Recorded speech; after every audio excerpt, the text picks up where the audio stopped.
Muito bom dia, boa tarde, boa noite, meu amigo e minha amiga. Espero que você esteja muito bem, feliz com Jesus, pronto para mais um dia da nossa leitura bíblica diária. Hoje é nosso dia 289, vamos ler Marcos 13 e 14, amém? Então vamos orar e já iniciamos a leitura. Senhor Deus Todo-Poderoso, muito obrigado, Pai, por mais um dia, pela possibilidade que temos de estar na Tua presença e entendermos, lermos, praticarmos um pouco mais a Tua palavra, Pai. O Senhor esteja com as tuas mãos estendidas sobre nós, nos abençoe nessa leitura, fala aos nossos corações. Nós pedimos e agradecemos em nome de Jesus. Amém. Muito obrigado, Deus.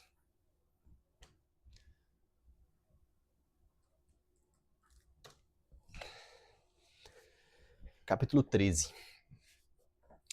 Quando Jesus estava saindo do pátio do templo, um discípulo disse: Mestre, veja que pedras e edifícios impressionantes. Jesus respondeu: Você está vendo estes enormes edifícios? Pois aqui não ficará uma pedra em cima da outra, tudo será destruído. Jesus estava sentado no Monte das Oliveiras, olhando para o templo, quando Pedro, Tiago, João e André lhe perguntaram em particular. Oi. Eu só dormi, mas eu não quero. Fala com a mamãe. A mamãe tá no quarto ali, fala ali com ela. Tá dormindo? Não sei.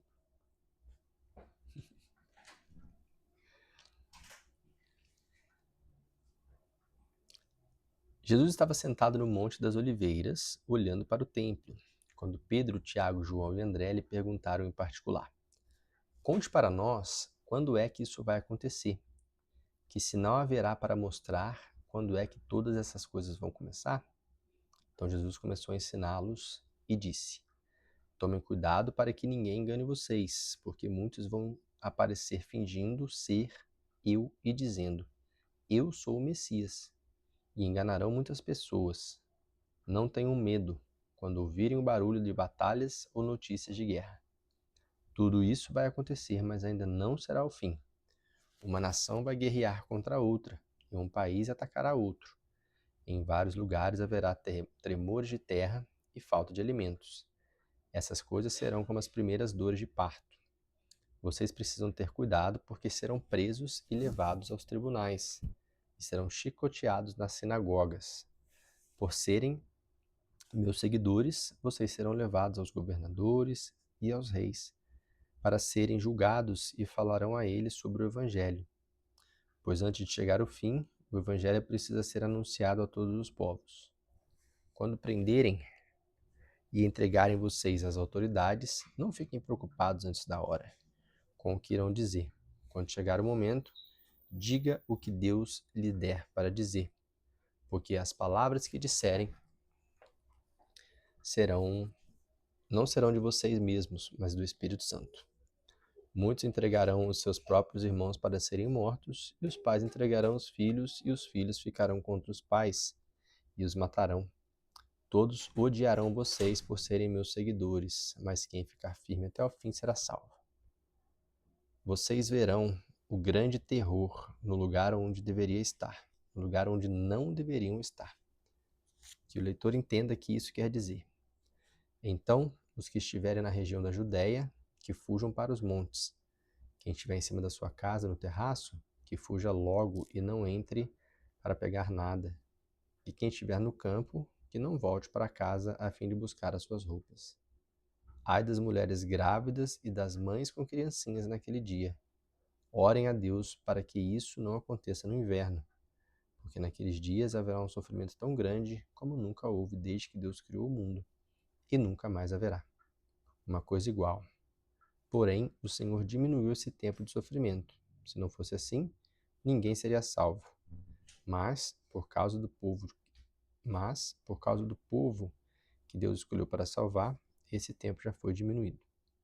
Portanto, se alguém disser para vocês: Vejam, o Messias está aqui, ou o Messias está ali, não acreditem, porque aparecerão falsos profetas e falsas testemunhas, que farão milagres, maravilhas para enganar, se possível, até o povo escolhido de Deus. Preste atenção, eu estou lhes dizendo tudo isso antes que aconteça. Depois daqueles dias de sofrimento, o sol ficará escuro, a luz não brilhará mais, as estrelas cairão do céu e os poderes do espaço serão abalados. Então o Filho do Homem aparecerá, descendo das nuvens, com grande poder e glória. Ele mandará os anjos aos quatro cantos da terra e reunirá os escolhidos de Deus, de um lado do mundo até o outro. Aprendam a lição que a figueira ensina. Quando seus ramos ficaram verdes e as folhas começarem a brotar, vocês sabem que está chegando o verão. Assim também, quando virem acontecer essas coisas, fiquem sabendo que o tempo está perto, pronto para começar. Eu afirmo a vocês que isto é verdade. Essas coisas vão acontecer antes de morrerem todos os que agora estão vivos. O céu e a terra desaparecerão, mas as minhas palavras ficarão para sempre. Mas ninguém sabe nem o dia e nem a hora que tudo isso vai acontecer. Nem os anjos do céu, nem o Filho, mas somente o Pai. Vigiem e fiquem alertas, pois vocês não sabem quando chegará a hora. Será como um homem que sai de casa e viaja para longe, mas antes de ir, dá ordens, distribui trabalho entre os empregados e manda o porteiro ficar de vigia.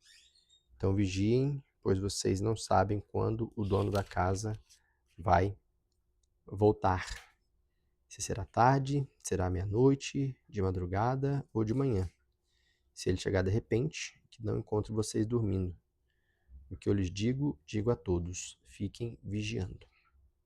Capítulo 14. Faltavam 2 dias para a festa da Páscoa, a festa dos pães sem fermento.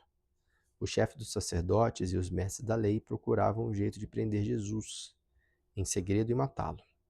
Eles diziam: não vamos fazer isso durante a festa para não haver uma revolta no meio do povo. Jesus estava no povoado de Betânia, sentado à mesa da casa de Simão, o leproso. Então uma mulher chegou com um frasco feito de alabastro, cheio de perfume de nardo puro, muito caro. Ela quebrou o gargalo do frasco e derramou o perfume na cabeça de Jesus. Alguns dos que estavam ali ficaram zangados e disseram uns aos outros: que desperdício! Esse perfume poderia ter sido vendido por mais de 300 moedas de prata, que poderiam ser dadas aos pobres. Eles criticavam a mulher com dureza, mas Jesus disse: deixem esta mulher em paz. Por que é que vocês a estão aborrecendo?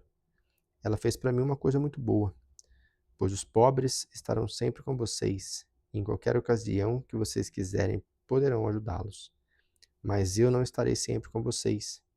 Ela fez tudo o que pôde, pois antes da minha morte veio perfumar o meu corpo para o meu sepultamento. E eu afirmo a vocês que isto é verdade. Em qualquer lugar do mundo onde o evangelho for anunciado, será contado sobre o que ela fez e ela será lembrada. Judas Iscariotes, que era um dos 12 discípulos, foi falar com os chefes dos sacerdotes para combinar como entregaria Jesus a eles. Quando ouviram o que ele disse, eles ficaram muito contentes e prometeram dar dinheiro a ele. Assim, Judas começou a procurar uma oportunidade para entregar Jesus. No primeiro dia da festa dos pães sem fermento, em que os judeus matavam carneirinhos para comemorarem a Páscoa, os discípulos perguntaram a Jesus: onde é que o Senhor quer que a gente prepare o jantar da Páscoa para o Senhor?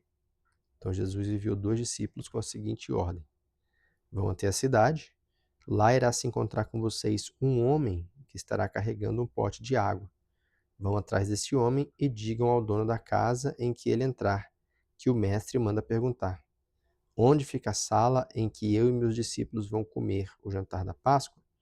Então ele mostrará a vocês no andar de cima uma sala grande, mobiliada e arrumada para o jantar. Preparem ali tudo para nós. Os 2 discípulos foram até a cidade e encontraram tudo como Jesus tinha dito. Então prepararam o jantar da Páscoa. Quando anoiteceu, Jesus chegou com os 12 discípulos.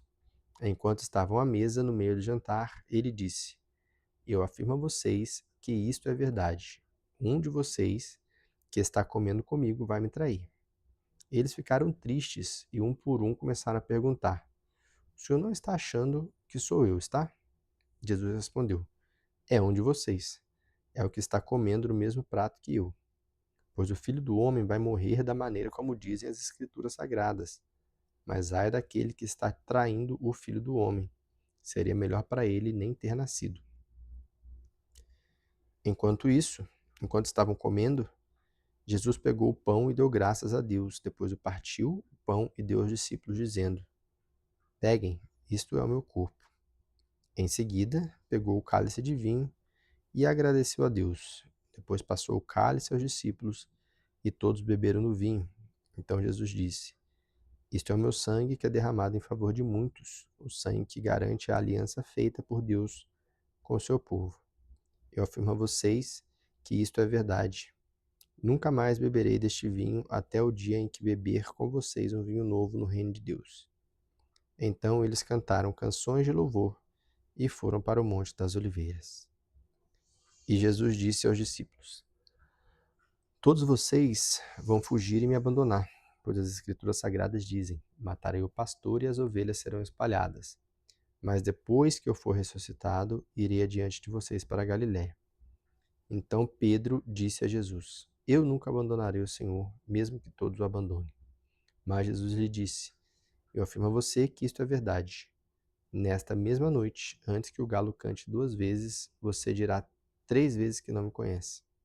Mas Pedro repetia com insistência: Eu nunca vou dizer que não te conheço, mesmo que eu tenha que morrer contigo. E todos os outros discípulos disseram a mesma coisa. Jesus e os discípulos foram para um lugar chamado Getsêmani. Jesus lhes disse: Sentem-se aqui enquanto vou ali orar. Então Jesus foi, levando consigo Pedro, Tiago e João. Aí ele começou a sentir uma grande tristeza e aflição, e disse a eles: A tristeza que estou sentindo é tão grande que é capaz de me matar. Fiquem aqui vigiando. Ele foi um pouco mais adiante, ajoelhou-se e encostou o rosto no chão, e pediu a Deus que, se possível, afastasse dele aquela hora de sofrimento. E ele orava assim: Meu Pai, tu podes fazer todas as coisas. Afasta de mim este cálice de sofrimento. Porém, que não seja feito o que eu quero, mas o que tu queres. Depois voltou e encontrou 3 discípulos dormindo. Então disse a Pedro: Simão, você está dormindo? Será que não pode vigiar comigo nem por 1 hora?